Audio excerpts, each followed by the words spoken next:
All right. As I said before, good morning, good afternoon, good evening, wherever you are joining us from today. Welcome to our session, SDG Ambition Live, Your Questions Answered.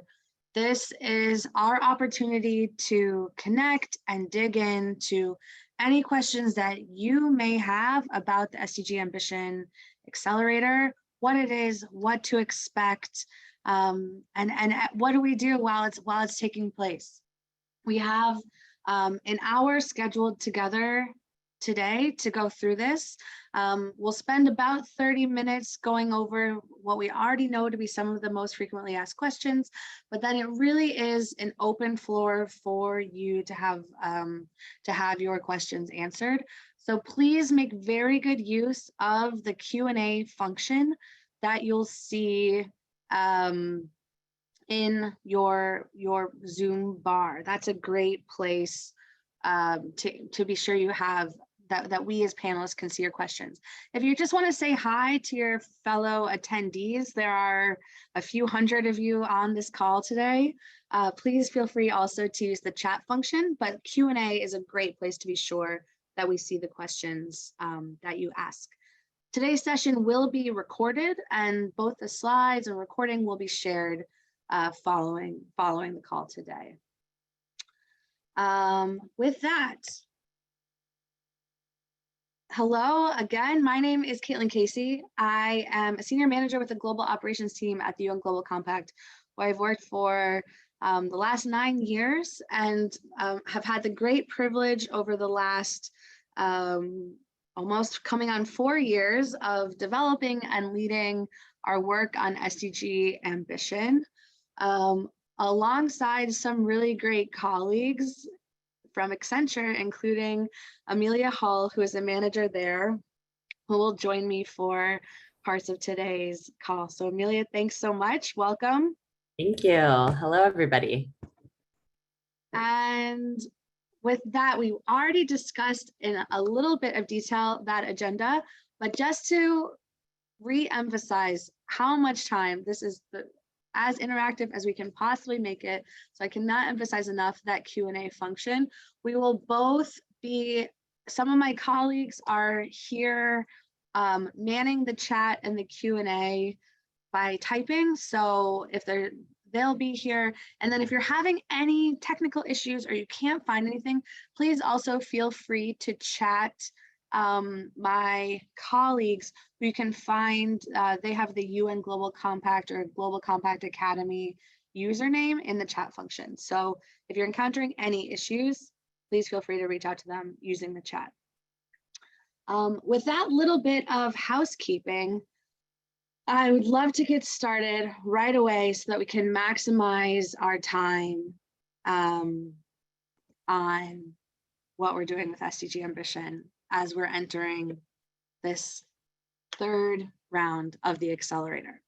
I think where I always want to be sure that we start this conversation is a clear grounding on why we're doing this work and why SDG Ambition really remains one of the flagship programs of the UN Global Compact.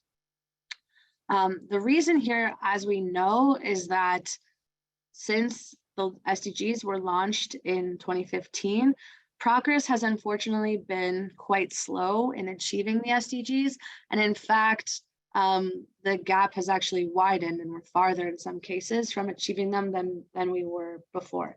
The pandemic was obviously a very serious setback across a number of fronts, including poverty, health, equality.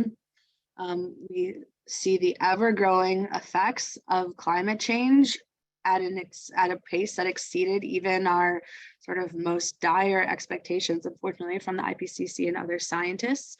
I know here in the US, just this week, we're seeing the effects of extreme heat on our power grids and the dangers of our reliance on fossil fuels, really just in the last days here in not here, but in California.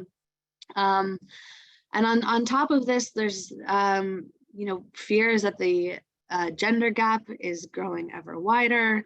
So what we really see is that there's significant pressure on all of us to find ways to accelerate progress towards the critical Sustainable Development Agenda. It's not all bad news. I think at the same time, we do see exciting trends that there is ever growing interest in the Sustainable Development Agenda, whether from in the increasing labor rights movement here in the US and in other places, but growing worker interest in working for firms that have sustainability deeply embedded in their practices. In many countries, we're seeing regulators putting increasing pressure on companies to align with climate regulations, human rights regulations, various reporting standards, which is exciting. And investors, for the most part, in many countries, sometimes it's hard sitting in the US, but in many countries, investor pressure also is mounting on this. So, it's intense. There is tension here in this work. And while we've seen significant progress, I think even as we're entering this third round of SDG Ambition, we know that this work remains critical. What we know about where we are today within the Global Compact, there's a lot of significant progress by companies who report that they're taking action towards the SDGs, which is really exciting to see. 4/5 of Global Compact companies say that they're taking some action to support the global goals. But what we see is that only about 39% of those companies are actually setting targets that they believe are sufficiently ambitious to address the SDGs themselves. So what that demonstrates is that there's a pretty significant gap between that level of ambition that's called for by the 2030 agenda and the level of sustainability ambition that companies are setting today, even where they're already taking progress or working to make progress on the SDGs. I think one of the reasons for this is that it's still very common and almost prevailing practice for a company to take their ESG targets, for example, on emissions reductions, water use reductions, different labor standards, and map them to the SDGs. So you say, here's my emissions reduction target. This is connected to, for example, goal 13. Instead of looking outward and taking inspiration from what we know to be needed by society to meet, for example, 1.5 degree climate future, and to set their goal based on that outward looking perspective. That's the progress that we think. This sort of our theory of change is that companies setting goals that are sufficiently ambitious to meet that level of ambition that's defined by the 2030 agenda, that's what's really going to be a great source for us to catalyze change among the business community to fill that gap.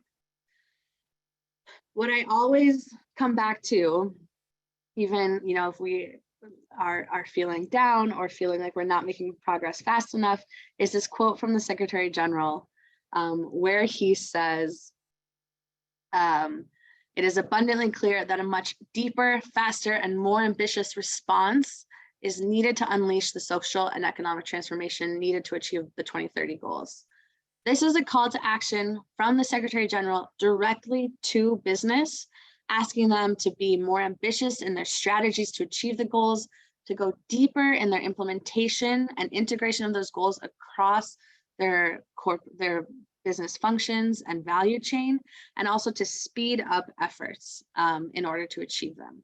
This is what is at the heart of SDG Ambition. And so if you've ever seen this slide before, you will see it again because I hold on deeply to it every day of our work.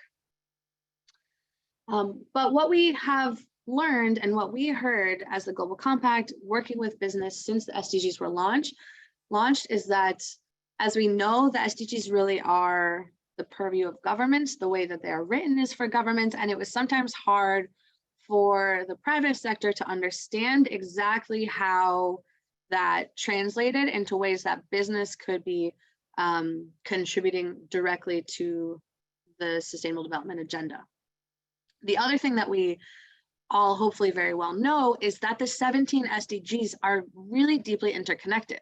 So if you're just saying that you're, excuse me, taking action on something like goal 13 on climate, that actually misses that your efforts to support climate response is also likely going to have significant impacts on things potentially like poverty, on gender equality, on health, on food, on clean water, on equality, infrastructure.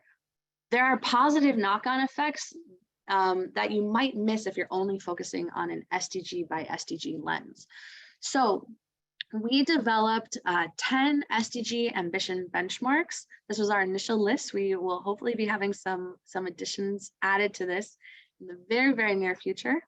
But what they tried to do is establish sort of that line in the sand threshold that every business should be striving for on a few really key issues. So where we say, you know, gender balance across all levels of management is a practical, ambitious step that you as a company can take to contribute towards gender equality, for example. So this is what we focus on in SDG Ambition, is helping and challenging companies to set goals that are aligned with these SDG Ambition benchmarks, or revising existing goals that are on sort of similar topics, and then finding ways to integrate action towards those goals into your core business practice. So those are the three pillars of what we're always going to be working on. Setting ambitious goals and targets. Number one, that is our lighthouse, what motivates us and what we are striving to do. The second pillar is having a focus on integration and thinking through all the ways that your business operations, all of the functions, and then down across your value chain can be leveraged to leverage and engaged in order to meet that goal. The final sort of foundational critical element of SDG Ambition is the idea of technology as an enabler for the acceleration of this integration and change. So no matter the size of your business, the level of advancement of your business, we want to help you think of different ways that you can leverage software and other technologies to support this, this level of ambition and the integration approach. So very quickly, in summary, what we're hoping that every person who participates in the SDG Ambition Accelerator will learn are three really key things. First, how you strategically prioritize which areas you will take action on within the 2030 agenda, based on the places where your company can have the most impact, either reducing negative impact or maximizing positive impact, and really identify those areas so that you can prioritize your efforts. The second thing you will do is work on setting goals and targets that are aligned with those absolute benchmarks defined by the SDG Ambition benchmarks, which we know can sometimes seem very aspirational, but we think can really galvanize transformation within companies that we need to see that accelerated progress. And then finally, we want to help companies learn how to hardwire those SDG related business goals and outcomes into their core business practices. So that's what we say. If you're familiar with things like the SDG Compass, or if you've seen any of our resources around SDG Ambition, those are really the key 3 steps that we walk you through: prioritization, goal setting, and integration. What we're always asked, so I'll just jump to it right at the beginning, is what does a company have at the conclusion of the program? What do they walk away with? How do we know that they've advanced? You know, we know that this type of change, we're not Pollyanna, we know it's serious and it can take time, but we do hope that by participating, you're able to jumpstart these processes. So we hope that by the conclusion of the program, you have articulated a new or revised goal aligned with an SDG Ambition benchmark that you are able to share publicly within 6 months to a year of completing the program. We also want to be sure that you have sort of a completed plan of action for the next 3, 6, and 9 months after you finish the program for how to bring it to life. And then finally, we want you to have what we call the SDG Ambition approach, or an integration journey that shows all of the different pathways and KPIs that you will use to bring this goal to life.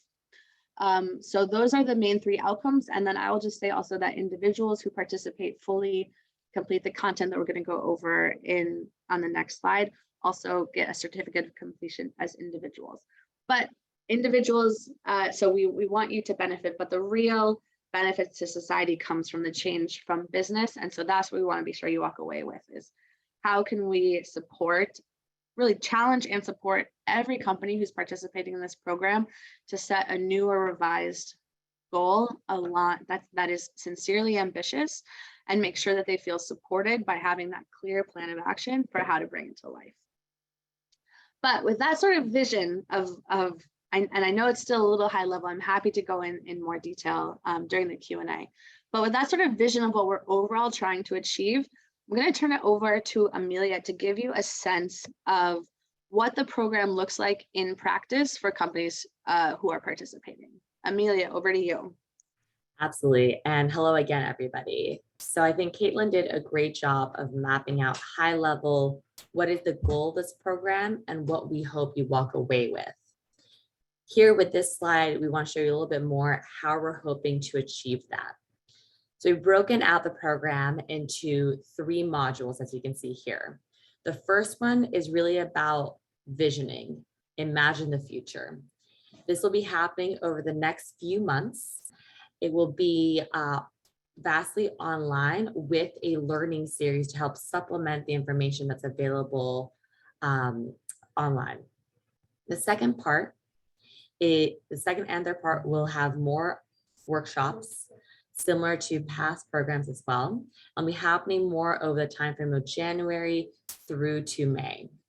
And it's really about sharpening the vision and building the future. So what are the tools that you need to bring that vision to life?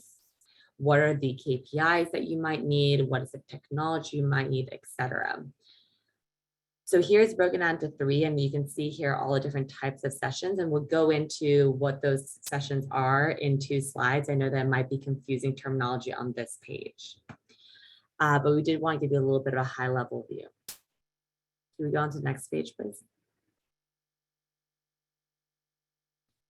So several people I know are interested in timing.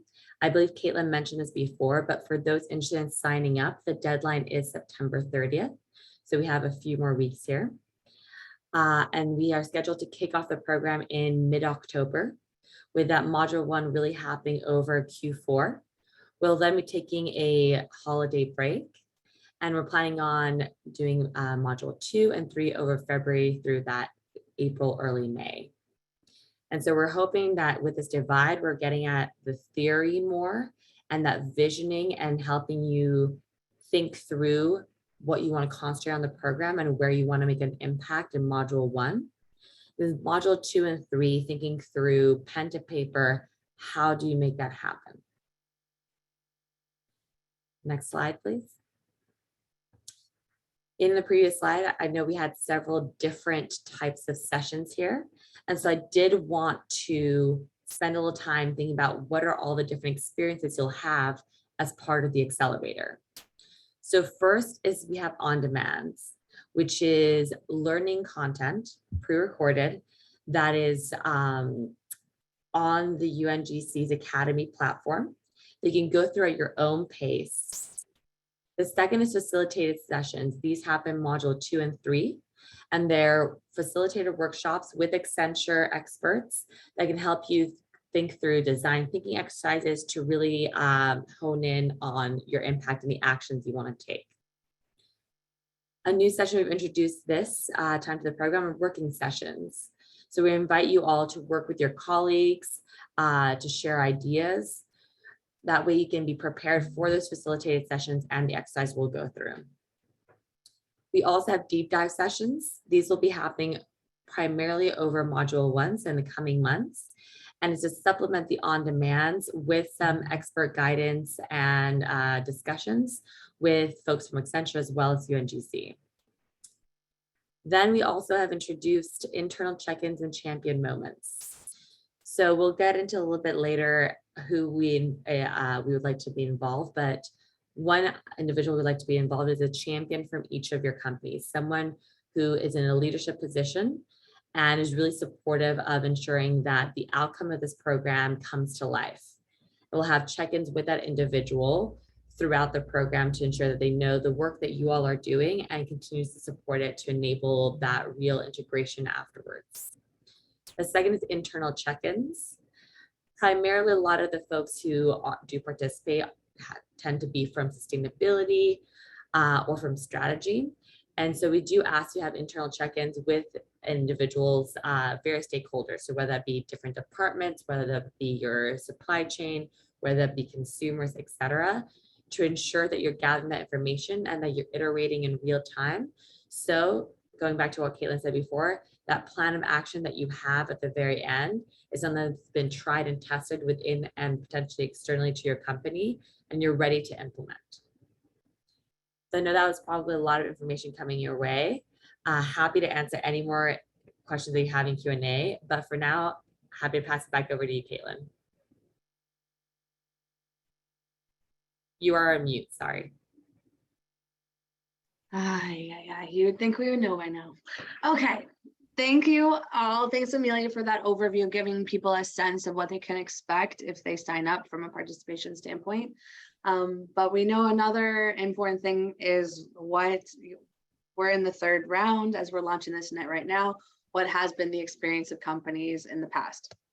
We're really gratified to share that to date, we've had more than 1,100 companies sign up to participate in the program in more than 80 countries.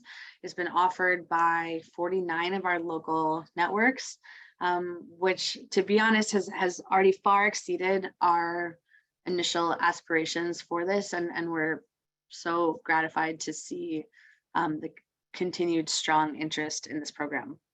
I'll highlight just a couple. We will share these slides as a PDF in the follow-up, so we won't go through in too much detail, but what we are really excited to see is that the participants in the program are experiencing real change in their organizations as a result of participating.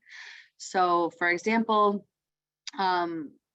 what we do is we complete an immediate survey following the completion of the program, and then another survey about 9 months after the program concludes, just to see what sort of changes you've been able to make. How are your plans of action going? Have you made progress on setting the goal? Is it already public?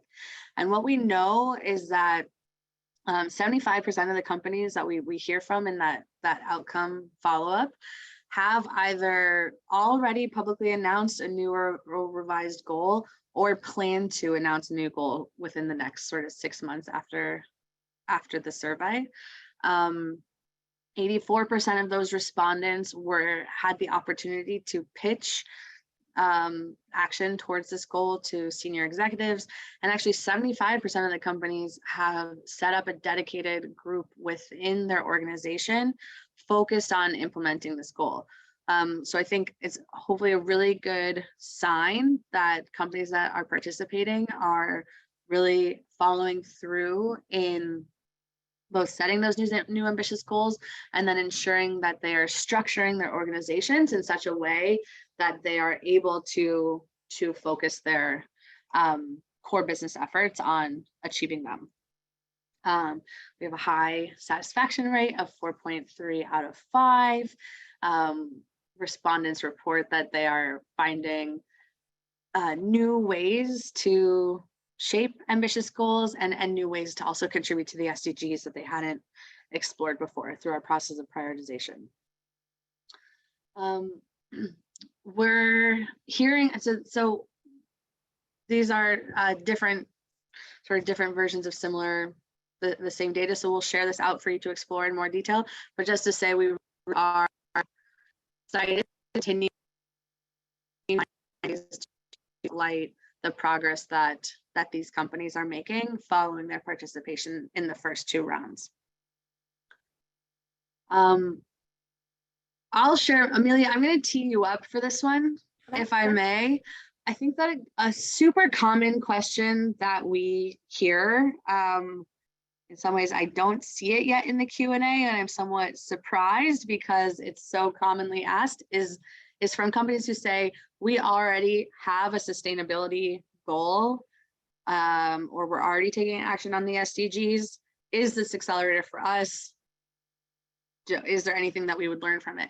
So Amelia, how do we, what's your perspective on that? What would you say to a company that's wondering that? I would say it's great that you started, but there's always progress that can be made. So first of all, we know that lots of companies may have started on that journey, but as we mentioned, we already have 10 benchmarks, potentially more coming. So this could be a good opportunity to choose a new benchmark and see if you can make progress there. For existing benchmarks, it might be a good opportunity to for existing corporate goals, it might be a good opportunity to reevaluate them and make sure that you're pushing yourself and your company to be as ambitious as possible. So here we've already started with, here I have actually 4 items. I'll start with aligning with new benchmarks. So the first one would be really making sure that you are pushing yourself, that you're aligned with what we think are best practices out there, and linking to the second one, raising your ambition. Then the last 2, accelerating progress, is what I talked about initially, which is really making sure that you are taking progress, because we have seen a lot of companies who may have goals, but may have not implemented the goals, may have not started working towards those goals. This program not only allows you to help set goals, but really helps put together an implementation plan for those goals. And the last one is, I think, a point that most of the individuals who've gone through this program really enjoyed, is collaboration with peers. Thinking through what are the best ways to overcome challenges, what are the best way of approaching items, whether that be metrics, reporting, or actions you can take. I think collaborating with your peers in this to accelerate your own journey and to raise, if you will, see for everybody, would be very beneficial and something that a lot of folks enjoy in the program. But I'm curious, Caitlin, do you have any additional thoughts on that? I have many thoughts. I think that, but I think you covered all of them very clearly. I think what I will just say is that if every company in the Global Compact had already been thinking about the ways that they could most, or if they had, fully considered all the ways to contribute to the SDGs, we probably would not have this program. But instead, what we know is that in an ever-changing world, those priorities can change, the level of ambition can change. We're getting new information on what best practice can look like. And there's just always opportunities to stretch and grow and think more creatively, innovatively, and ambitiously about what is possible. And that's what the platform that we're trying to provide. Mm-hmm. Okay, so I'm looking through some of the Q&As that are coming in, and I think one thing that probably has not been made clear yet, but that we're going to get into now, is that this SDG Ambition Accelerator is primarily run through our local networks all around the world. And so what we offer, the main primary experience, is the in-country track. But if you're going to our website and signing up, you'll also see an option for a global track. So we want to just explain the difference really quickly there. So the accelerator was designed primarily to be led, as I said, by our local networks. That's sort of the foundational version of the program. What that means is that in an in-country track, you are participating with other companies who are based in your country. You very often are having it conducted in your local language. So Spanish, Portuguese, French. We have the content also in Russian, and I think I'm forgetting one, but that is really like a really robust opportunity to work directly with the local network. This year we have 26 of our local networks running the program.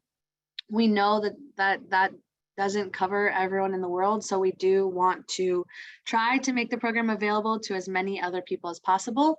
So with that in mind, we offer a global track that we manage from here in New York. The size is capped. So we can't unfortunately accommodate, as we typically have around 20 to 30 companies that are able to participate overall. And we're coming up to capacity on that one. This year, we'll also offer an Africa regional track that you're able to sign up to. So if you're a company based in Africa, or if you have one of your subsidiaries who is based in Africa, you can sign up for that Africa track. With that in mind, I want to flash quickly here the 26 local networks who are running it. Most of them have run it before, and it's really exciting. There are a couple, I'm seeing the chats. If you see me looking here, I'm looking at the chat and the Q&A. Turkey is running it for the first time, which is really exciting. Poland for the first time, and a lot of others. We're excited to see our ASEAN track. Latin America will be running it in Spanish.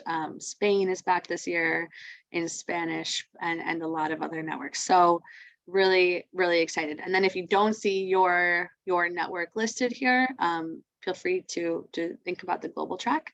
And I just touched on it a little bit, but the program, so to participate, you do need to be a participant of the Global Compact.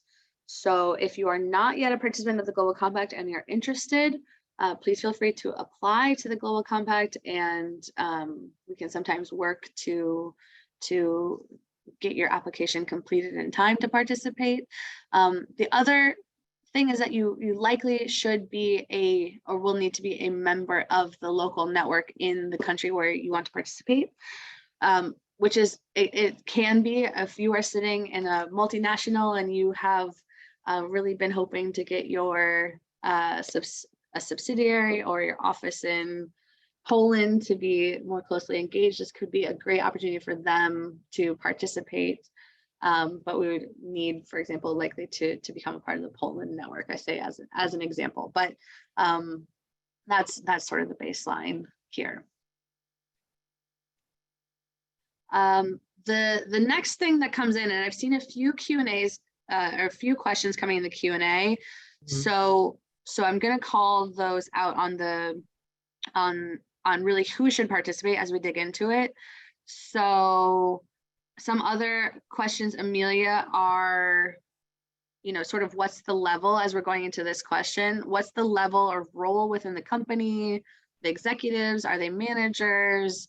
Is it sustainability? Is it an IT generalist? I'm seeing a few of those types of questions. So let's go to that. All right, I did see a few of those questions coming through. So excited to start with who we invite to be part of this. So we invite you all to have 3 primary people be involved: the SDG champion, a sustainability representative, and a systems technology operations representative. And I'll go through what we want for each of these individuals. So the SDG champion should be someone who is more of that executive level. So C-suite, etc., someone who has power within the company to be able to execute and sponsor this program. From that individual, overall, it's a fairly small time commitment. I would say around 5 hours or so overall, with around 3 touch points, I believe, throughout the program. So invite them to be involved in the kickoff, a touch point in around module 3, and then at the very end. Then the individuals who we really invite to take part in the everyday, if you will, of this program is a sustainability representative and the operations representative. So this program is, going back to the fundamentals, about bringing benchmarks and sustainability goals to life to help address the SDGs.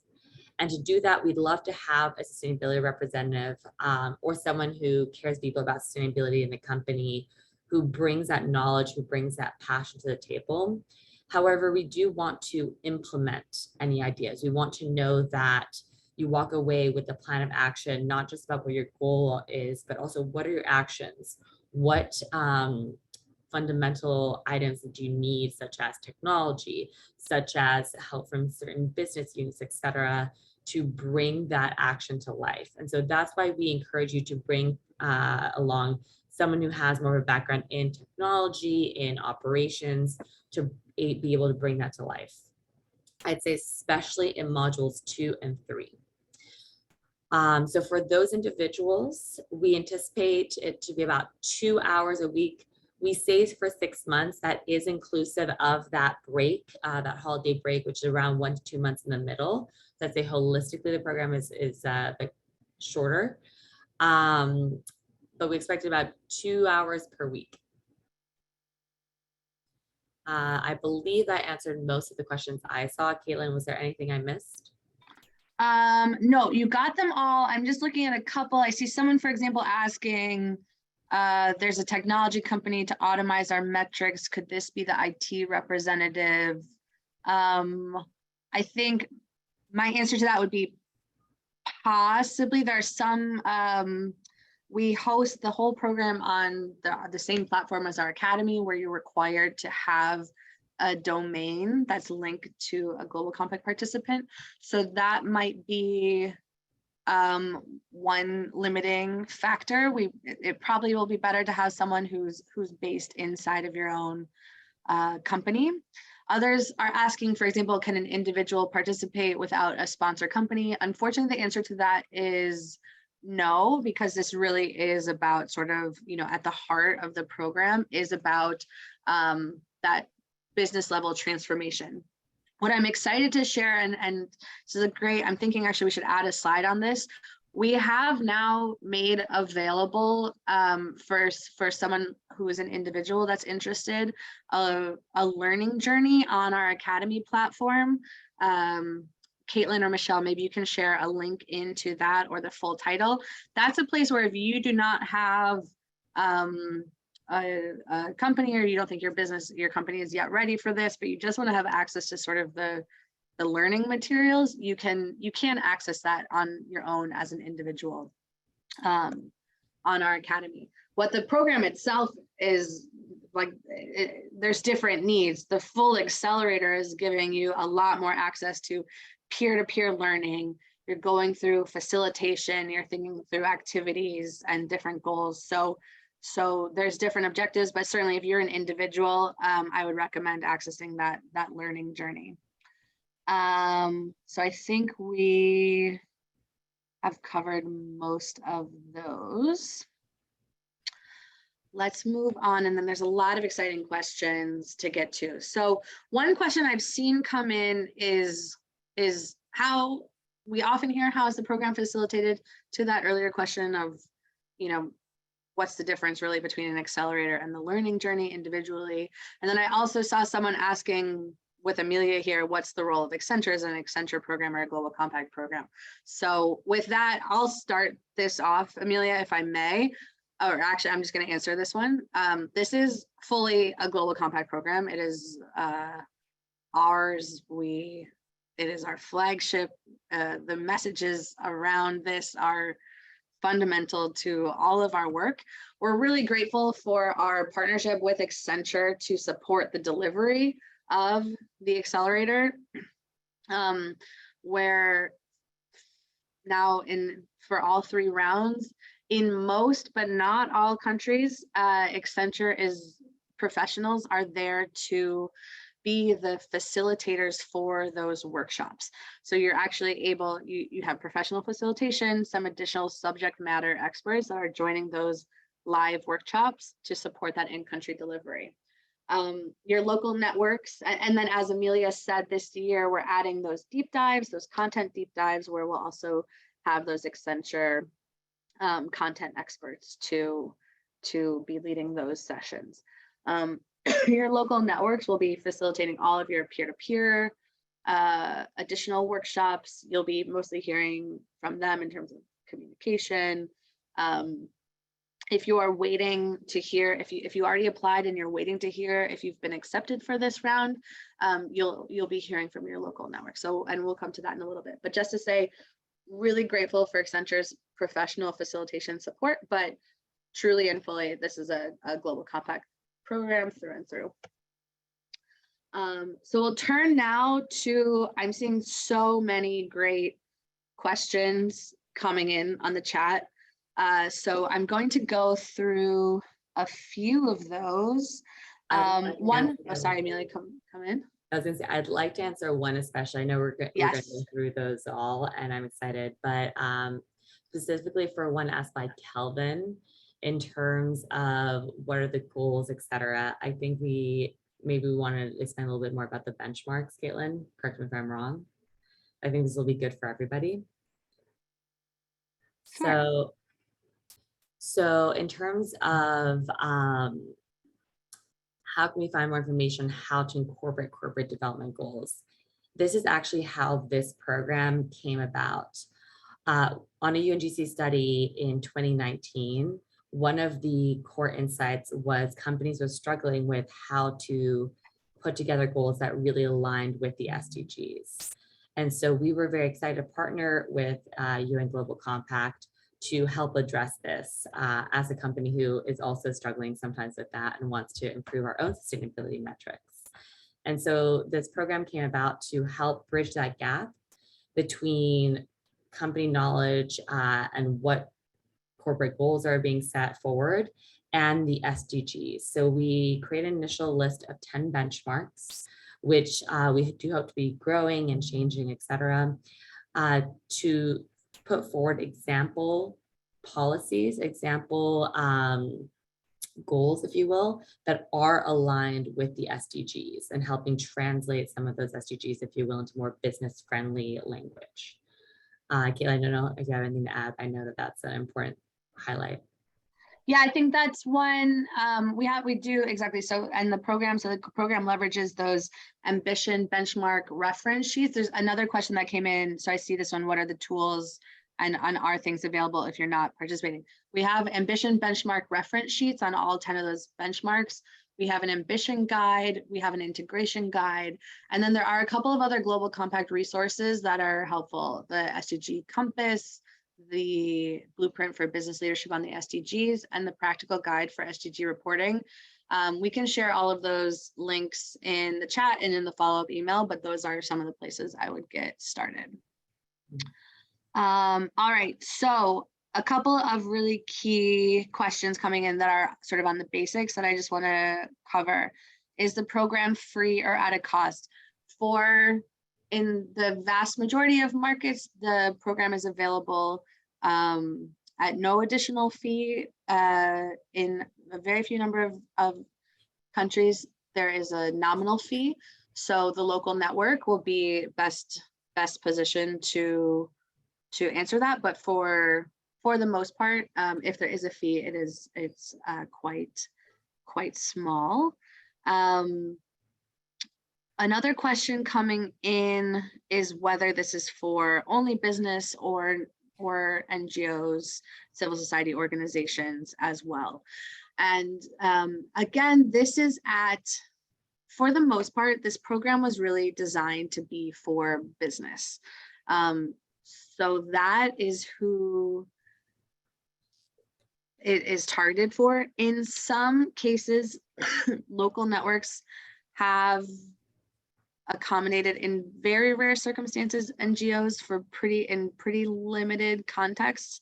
So I will say our primary audience really is NGOs. Is business, the opposite of NGOs. Another question that I see is on the timing. Right now, we are obviously in our recruitment phase for this round, and that concludes on 30th of September. So a few more weeks to decide if this is of interest to you. We'll be starting module 1 in mid to late October with those self-guided on-demand sessions and activities, as well as the deep dives, within the live sessions going into starting in the new year. So if that timing does not work for you, it is, if you are not yet a participant in the Global Compact, it may be a bit tight, and it may make sense as someone is asking to do a materiality assessment first. In that case, hopefully you can join in future rounds. But if you're highly motivated and you're not yet a Global Compact participant, it's not yet too late, but we should just work on getting you up to speed very quickly. Someone is asking, there's a couple of questions on the team structure that I think we can dig into more. One is if only one person can participate. The other is if there can be more than one sustainability representative, which I'd love to get into in a little bit more detail. I think that the team structure that Amelia laid out is sort of our ideal circumstance, how we've designed the program, but we know that doesn't exactly line up with how every business operates. So first, we do strongly recommend that you have 2 people participating. Unfortunately, we can't really accommodate more than 2 people because we just want to keep the group sizes small enough for really robust conversation. But having a partner really means that you have someone else in your company to think through these sticky, complex challenges. You have a teammate and you have someone by your side to make the case internally. That could, depending on the way your company is structured, those 2 people can come from sustainability, IT, strategy, systems. It can look different. So we've certainly had cases where it's 2 sustainability people or other things, but for sure what you want to really think about is how can I build a team where one person deeply understands our sustainability issues and one person is going to be equipped to better understand sort of how our systems are working and where some opportunities may be. All right, let me go through this very quickly. Small companies, yep, okay, so a couple of questions around whether small companies of 15 employees can participate. For sure. What we have really, it's hard to, I think a big challenge for us was to think, how can we design a program that's valuable but universally available for companies no matter their size or sector. And so what that means is that we have had, and I think we got there, and I think it's high, the satisfaction scores show that we have succeeded in that to a great extent. The activities are sort of simple enough, relevant enough for you if you are a small company to help you think through the ways that your business, no matter your impact, can think strategically to leverage your contributions to the SDGs. Related to that though, we're not typically grouped by sector, which is a question I see coming in. What will happen more often is that you will, in some conversations, end up being grouped by which ambition benchmarks you're working on, so that you can just have your conversations, some of your discussions with other companies who are working on gender equality or something like that. You can really dig into the meat of it. So not sectoral, but we start to get into some of those issues. We do, similar to that, I've seen people asking, like, how do we pick which one benchmark do we do? Is it only one? Can we pick many? And what we recommend, so through SDG Ambition, you're learning about an 8-step SDG Ambition approach, which is a process and a way of working that can apply to goal setting across any topic. So what we recommend is that through that element of prioritization. You choose just one benchmark to really dig into in detail for the duration of the program. But then you're equipped to take that learning and apply it to other topics after the completion. And then we do, as I said, try to monitor the progress of companies that participate by doing a midpoint survey, an end of program survey, and then, as I said, that 9-month survey that follows to try to get your outcomes and see what sort of progress you are having this year. So that is how we work to track progress.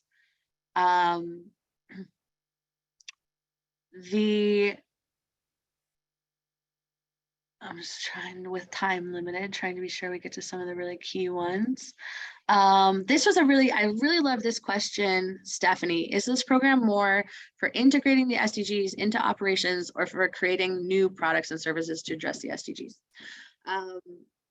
I would say that this program is more for identifying which areas, prioritizing those areas where we can have work, setting that goal, and then identifying what the pathways and opportunities are for you to address that goal, which could end up meaning the development of new products and services. If you're not aware, we also have a program called the SDG Innovation Program for Young Professionals, or formerly YSIP, which is a different accelerator, which that one focuses a little bit more on the development of new innovative products and services for the SDGs, and may be of interest. That will, recruitment for that will launch in October.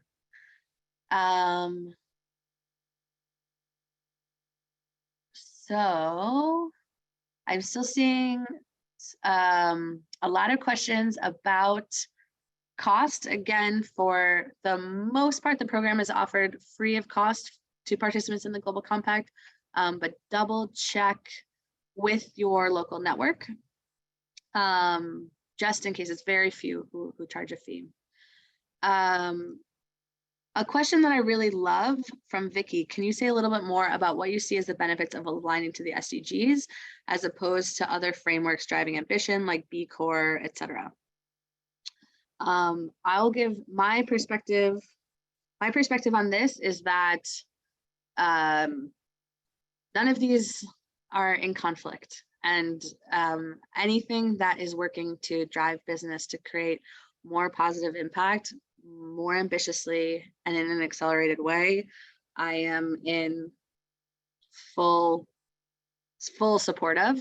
What I think is really motivational about considering the ways that your business can support the SDGs is that you will know that you are deeply aligned with and in support of the highest priority global objectives. And then frameworks like becoming B Corp or any of the others are going to be, they're going to enable you to do that and structure your business in that way. But we want you to know that the things that you're working on, you're not just making incremental progress, you're not just doing business as usual, but that you are really motivated by that significant level of change that we know is needed for us to continue to have a healthy, prosperous planet and society for all. So I think that's quite motivational. Amelia, do you want to come in on that? I honestly, I don't know how much more I have to add, but I do think that all of these frameworks align with one another. They all are trying to motivate, I'd say, action. This one I think is a good starting point to some of them. If you think about things like B Corp and a few others, those are a little bit more or GRI are a bit more complicated.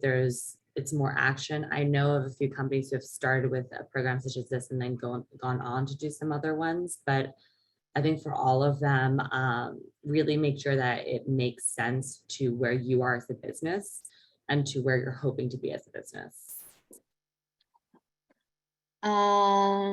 Okay, I love this question also from Allison, and I saw one other that was sort of related, which is there an aspect in this training of the value proposition for implementing and aligning the goals to business financial goals?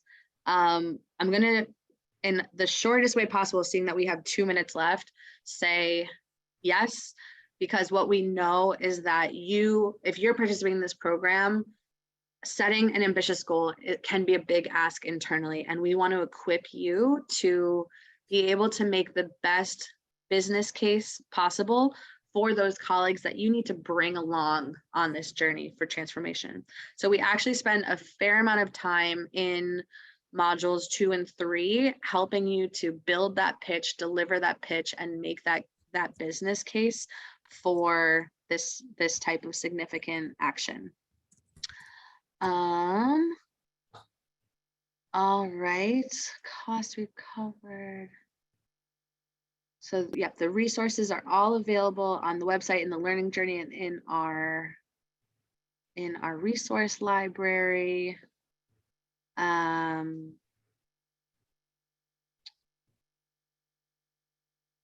So I think, thankfully, we have, with 1 minute left, this is a lot of really great stuff. We will try to get to some additional questions in our follow-ups, and be sure that we follow this through.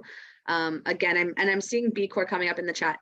This is not in conflict. This is just an additional way to help you set ambitious goals that then you would leverage your operations to work to achieve. So all of these efforts, the more the merrier, to try to be as ambitious as possible. So the very next step is, if you are interested, to please sign up. We'll put the sign up link in the chat. You can find it at unglobalcompact.org/SDG Ambition. There you will again also see the list of local networks who are running the program, some of whom have their own websites and contact details if you have a question about your local participation. So we really are, and if you have signed up already and you haven't yet heard back on your participation, please know that some networks will be, in some cases we're approving people on a rolling basis, and in others they'll wait until around the 30th of September and then review the whole list. But you should soon be hearing from the people who are running the program on the next steps if you are accepted. With that, I want to thank you so much for your time, for your really great questions, and leave you with an invitation to join us on this journey for ambition, whether for your own company or through our learning journey. Whatever it is, we welcome you and we're excited to have you here. So thanks so much, and hopefully we see you again soon. Thank you all.